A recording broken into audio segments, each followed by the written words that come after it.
Chapter 143. I am even more grateful to hear such comfort from the young lady. Deputy Lord Ivan spoke to me in a slightly dazed voice, not because she's my granddaughter, also she's just an adult, but she's very broad-minded and smart.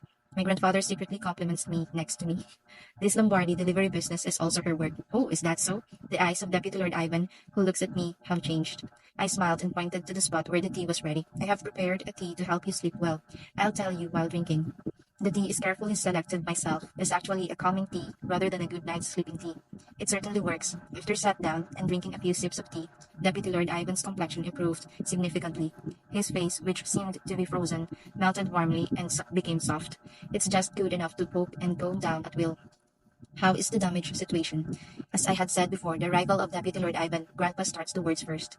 Fortunately, so far, there aren't that many casualties, but Deputy Lord Ivan unexpectedly candidly spoke of the situation. At this rate, we're not sure whether the people of the territory will be able to farm properly in the spring after winter.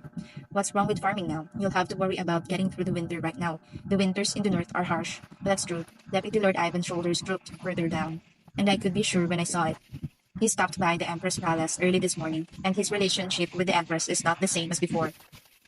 If he still had a strong relationship with Anjanus, Deputy Lord Ivan would have kept his eyes on me, on Grandpa, until the end.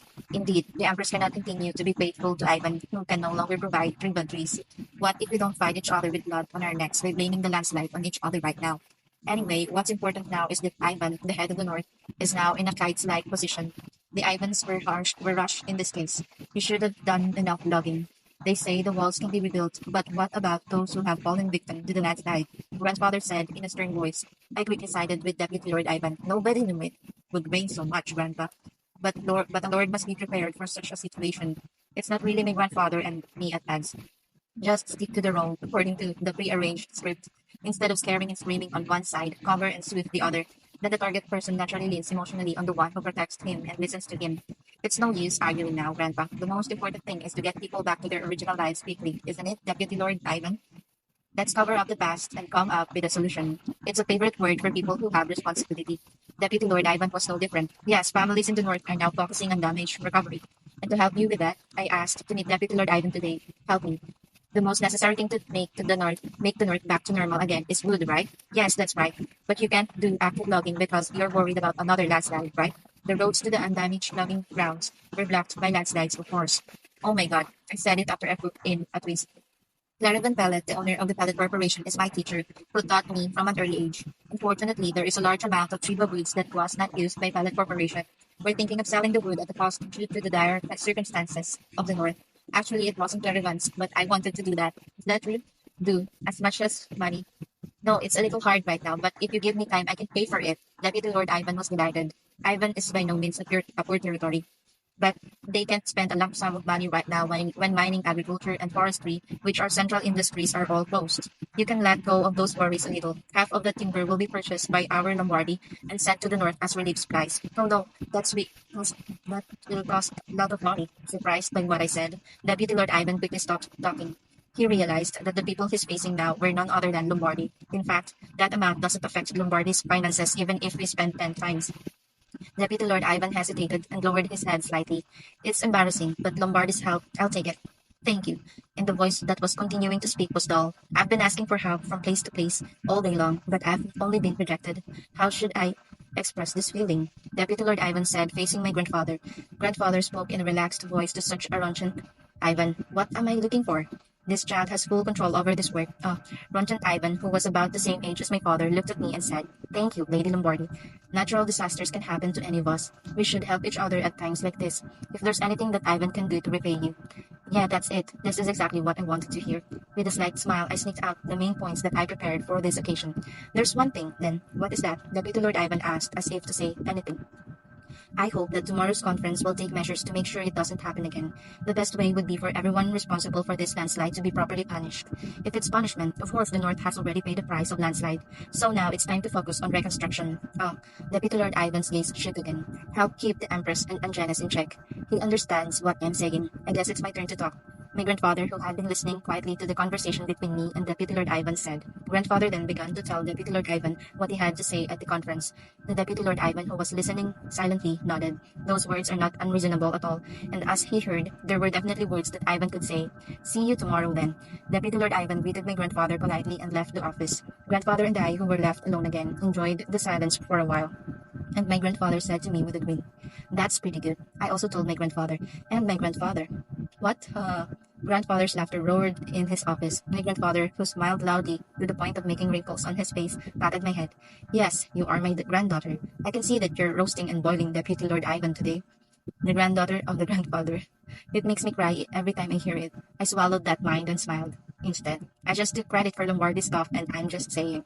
To my shrugging, my grandfather said with a curious look, Well, what's wrong with Lombardi taking credit of Lombardi's?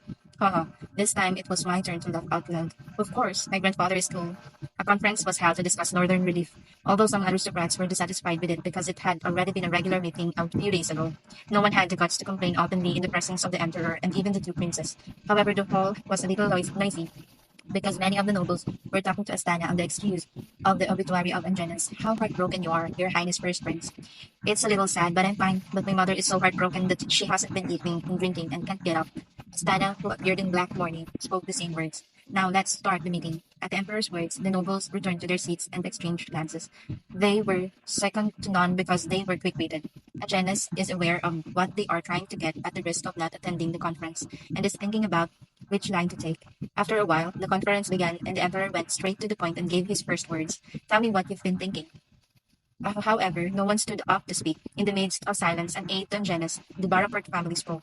Like the last drought in the east, why don't we cut taxes in the north? Um, Emperor Jovanes frowned disapprovingly. Less tax means less treasury, after all. The aristocrats who actually gave their opinions had nothing to lose. Is there anything else you can do? There was silence in the hall again. At this rate, it really seemed to open the imperial pocket and help the North. But that doesn't mean they can pretend they don't know the North. Emperor Jovanes was in a hurry when he saw Deputy Lord Ivan sitting there with a firm complexion. What a disappointment to the lords. Is this what's best for you? Is this what's best of you? Your Majesty, at the end of Jovane's angry rant, Lulak Lombardi slowly rose from his seat. Oh, something from Lombardi.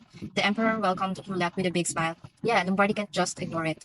Jovane's eyes glistened with anticipation. Looking at the crowd with calm eyes, Lulak Lombardi said in loud voice, We, Lombardi, have spent a lot of time thinking about how the relief would be carried out because we can't just wait to see the tragedy of the old friend and ally of the North. Old friends, friend? The nobles looked at Deputy Lord Ivan with puzzled faces. Until the last conference, Ivan was a member of the Emperor's Society. Perhaps the first prince even tried to divert the eastern subsidies to the north. But a few days later, the northern part of the empire, including Ivan, was saying Lombardy was an ally. What the hell was going on? The nobles looked at Lula Lombardi with round eyes. As a result, Lombardy will work with Pallet Corporation to provide large amounts of Triva wood for rapid reconstruction in the north, and we will send 5 technicians to the north to help with the reconstruction. Lombardy in the center moves so suddenly for the far north.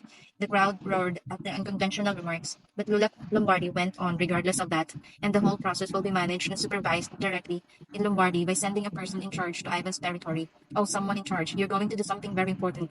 Who is in charge, Lord Lombardi? Gervains asked in a curious voice, half-wasted from the backrest. Then Lulak, who smiled once more, said with a proud voice, Yes, Your Majesty. The person in charge of this relief effort is Florentia Lombardi, the daughter of Gallihan Lombardi, the granddaughter of Lulak Lombardi. End of chapter 143.